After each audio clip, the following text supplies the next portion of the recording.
CGV. Baik, Assalamualaikum warahmatullahi wabarakatuh, kawan-kawan. Untuk rekan-rekan praktikum komunikasi, di materi yang pertama ini berhubung pertemuan sebelumnya rekan-rekan ada berhalangan, yaitu dengan adanya upacara di kampus. Jadi terlewat untuk materi pertama, terutama dalam hal prakteknya. Karena kenapa ini penting? Karena untuk di tugas laporan pertama ini itu ada beberapa step atau misalkan penjelasan yang mungkin ada di pemaparan materi saat ini. Baik, berhubung untuk kita agar mempersingkat waktu, kita masuk ke materi pertama yaitu frekuensi, di mana ini masih ada dalam hal materi atau teknik deskriptif, statistika deskriptif, teknik statistika deskriptif, yang mana tentunya pergunakan untuk menampilkan suatu data dalam bentuk entah itu tabel, histogram, maupun diagram dan lain-lain. Dan tentunya dalam hal ini ada juga yang dicarinya itu dalam hal penyebarannya, itu berdistribusi normal atau tidak. Oke, kita langsung masuk saja ke contoh soalnya. Contoh kasus nanti ada di outputnya, ada hal beberapa yang harus rekan-rekan analisis dan tahu beberapa definisinya. Tapi ada juga yang sudah dipahami, dipelajari di kelas manual, ada juga yang belum mungkin ya. Oke, di sini ada 20 data atau 20 sampel yang mengenai berat badan. Boleh rekan-rekan ikuti tutornya atau belum, nanti ada contoh soalnya, contoh latihannya itu di halaman 13 di lembar simulasi praktikum, itu nomor 1. Itu untuk pelatihan yang materi saat ini. Oke, kita lanjut. Misalkan sudah nih, seperti biasa untuk di SPSS kita praktikumnya itu diawali dengan setting dalam slide variable view terlebih dahulu sebelum mengisi data di data view. Dengan catatan untuk di name itu singkat aja BB, lalu type-nya sudah pasti numerik, width sama desimal sebenarnya tidak perlu diatur, tapi jika mau diatur juga silahkan. Untuk di label kita perjelas yang singkatan tadi yaitu berat badan. Value missing kolom itu juga biarkan. Align ini silahkan diatur mau itu di kiri, tengah ataupun kanan. Measure-nya scale, rule-nya input.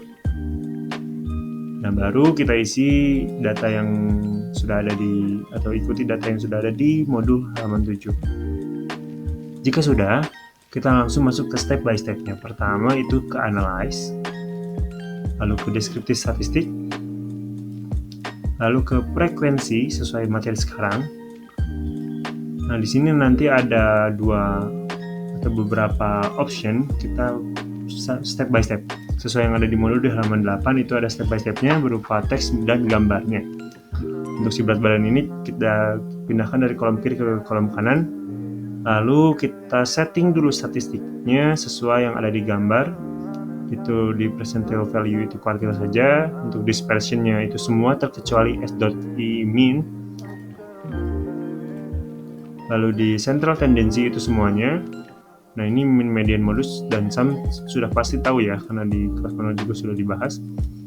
Lalu dua bersaudara di karakteristik Fortis Rior, skewness dan kurtosis. Ini kita sebut dua bersaudara. Kalau ini 3 bersaudara atau 4 bersaudara. Lalu continue.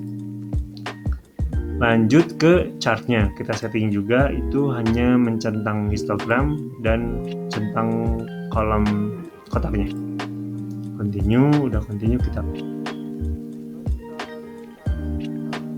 Nah, ini tampilan untuk outputnya. Boleh dibandingkan dengan yang ada di halaman 9, itu ada 2 tabel serta ada gambar histogram yang kita centang tadi. Kita perbesar dulu biar lebih jelas. Nah, di sini karena tidak hanya berupa hasil tabel saja, kita juga harus belajar analisis. Seperti menyimpulkan apa saja yang tercantum dalam tabel ini dibuat dalam bentuk kalimat. Tapi tidak keseluruhan, hanya beberapa saja atau mungkin juga boleh ditambahkan oleh rekan-rekan. Boleh ditandai dulu pertama itu si jumlah datanya atau N atau jumlah sampel. Lalu ada 3 bersaudara tadi, mean, median, modus, dan sum. Lanjut ke skewness. Standar deviasi dulu, baru ke skewness dan kurtosis. Untuk standar error skewness kurtosis itu tidak perlu. lalu range boleh juga tidak, lalu ada 2 lagi, minimum dan maksimum. Untuk min, median, modus, serta sum dan juga minimum dan maksimum kan sudah dijelaskan di kelas manual. Nah, ada mungkin 3 atau 2 lagi yang belum terpaparkan mungkin ya, karena ini juga masih menyangkut untuk apa yang kita cari, yaitu penyebaran data normal atau tidaknya.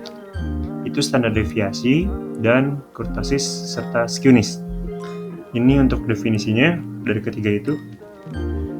Nah, singkatnya, untuk standar deviasi ini, data akan terlihat atau tergolong berdistribusi normal atau penyebarannya itu normal jika si nilai standar deviasinya itu jauh di bawah nilai mean atau di bawah nilai rata-ratanya.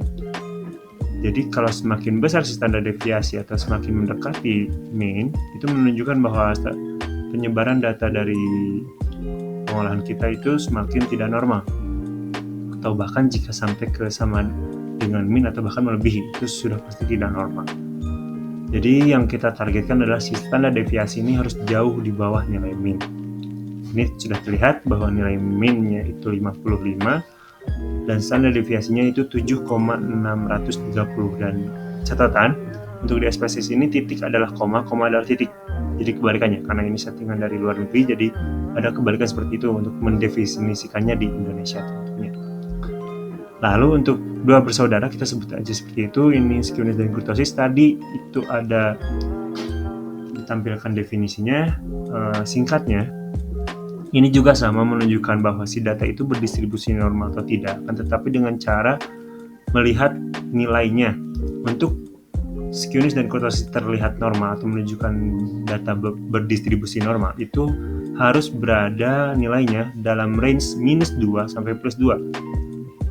Jika lebih dari -2, kayak -2,5 atau 3, atau mungkin juga positif 2,5 atau plus positif 3 dan seterusnya, itu sudah tidak normal bahwa si data yang ditampilkannya.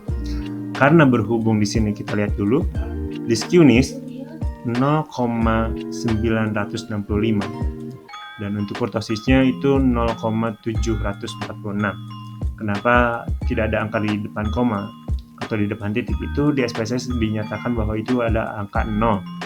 Jadi kita sebut aja 0, bukan langsung ke 965-nya. Oke, karena datanya itu masih berkisaran di 0, jadi sudah tentu si data ini berdistribusi normal karena masih di dalam range. Nah, untuk tabel berikutnya itu sebenarnya tidak perlu ya, atau mungkin kalau histogramnya nanti mau ditampilkan juga silakan, atau bagaimana kebutuhan kita masing-masing. Setelah kurtosis, karena mungkin range juga sudah tahu apa definisinya, minimum apa definisinya, maksimum apa definisinya, dan sum juga apa definisinya. Jadi itu beberapa poin yang rekan-rekan perlu jabarkan dalam hal analisis. Nanti contohnya ada di deskriptif video ini. Oke, ini untuk frekuensi mungkin dicukupkan sekian. Kita lanjut ke materi berikutnya. Oke kawan-kawan, sekarang kita lanjut dulu ke bagian materi berikutnya. Di sini ada di halaman 11, tentunya kalau di modul itu deskriptif, lanjutan dari frekuensi, tapi inti pembahasannya masih sama, menentukan dan mencari apakah data yang kita gunakan atau pengolahan yang akan kita lakukan itu si datanya berdistribusi normal atau tidak. Tapi nanti mungkin ada perbedaan atau bahkan lebih efektif, tapi dengan cara analisis yang sama, karena poin-poinnya juga masih sama seperti frekuensi, tapi mungkin bisa lebih sedikit atau mungkin bisa lebih panjang, bagaimana nanti improvisasi analisis yang akan lakukan. Seperti biasa kita step by stepnya mengikuti yang ada di modul. Untuk contoh datanya itu di halaman 12, dan step by stepnya juga dari 12 sampai 13 beserta dengan outputnya. Kalau untuk nanti latihan rekan-rekan di masing-masing PC masing-masing, atau misalkan mau uji coba lain-lain, itu ada di halaman 14 di lembar simulasi praktikum nomor 2. Oke, kita step by step di sini. Ini ada 3 data, dan seperti biasa kita setting dulu variable view-nya. Itu tadi kalau di frekuensi hanya berat badan, sekarang ada 3 variabel, itu berat badan, tinggi badan, serta usia. Seperti biasa untuk di name kita hanya melakukan penyingkatan saja atau inisial saja. Nah, terkecuali jika untuk usia, jika ini untuk di SPSS itu untuk pengefektifan pengerjaan, jika si variabelnya hanya berupa satu kata, itu cukup di name-nya itu diisi, di labelnya tidak. Terkecuali jika lebih dari satu kata, kita pakai inisial di name-nya, lalu kita jelaskan atau jabarkan di label, seperti itu. Untuk settingnya kurang lebih sama kayak frekuensi, ada yang di setting, ada juga yang boleh, atau ada juga yang 50-50 di setting boleh, tidak di setting pun juga boleh. Ini untuk datanya, jumlah data masih sama 20, akan tetapi ya tadi variabelnya bertambah ada 2. Lanjut, kita kalau sudah menyusun seperti ini, kita ke analyze, deskriptif statistik. Nah, di sini ada perbedaannya, itu jika tadi frekuensi, kita pindah ke deskriptif. Nah, di sini ini dari kolom kiri harus pindah ke kolom kanan. Ada step by step-nya itu satu persatu seperti ini. Tapi ini jika sedikit tidak apa-apa sih. Kalau banyak kan itu beda lagi, akan memakan waktu. Itu seperti biasa, ada keywordnya itu Ctrl A, lalu pindahkan. Tanpa setting apapun, dari tool option, style atau bootstrap, langsung saja ke OK.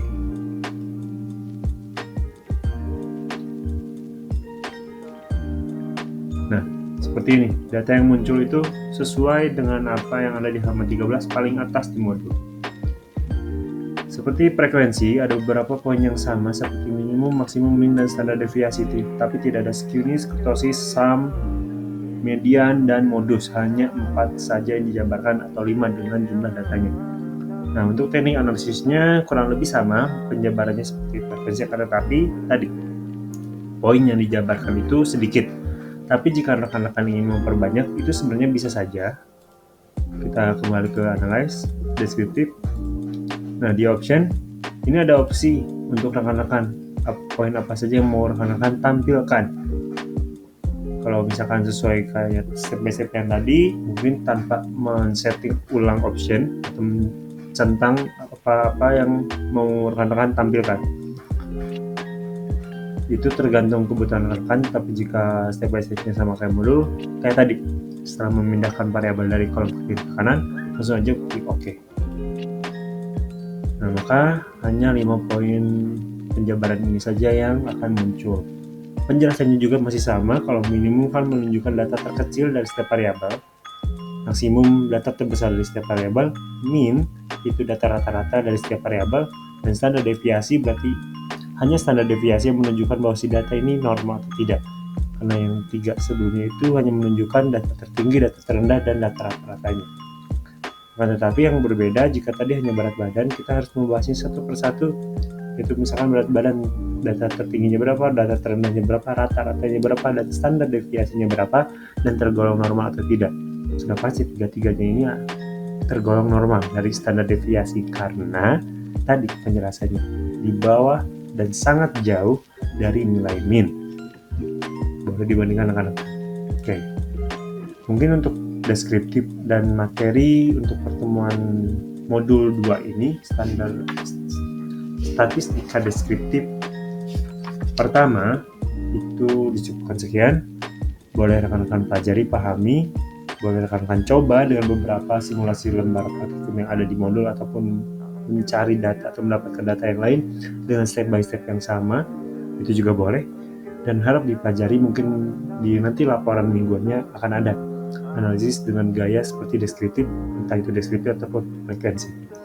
Terima kasih atas perhatiannya. Mohon maaf bila ada kekeliruan maupun kelebihan yang tidak diperlukan dan tidak mengenakan. Wabillahi taufiq wal hidayah. Wassalamualaikum warahmatullahi wabarakatuh. Thank you.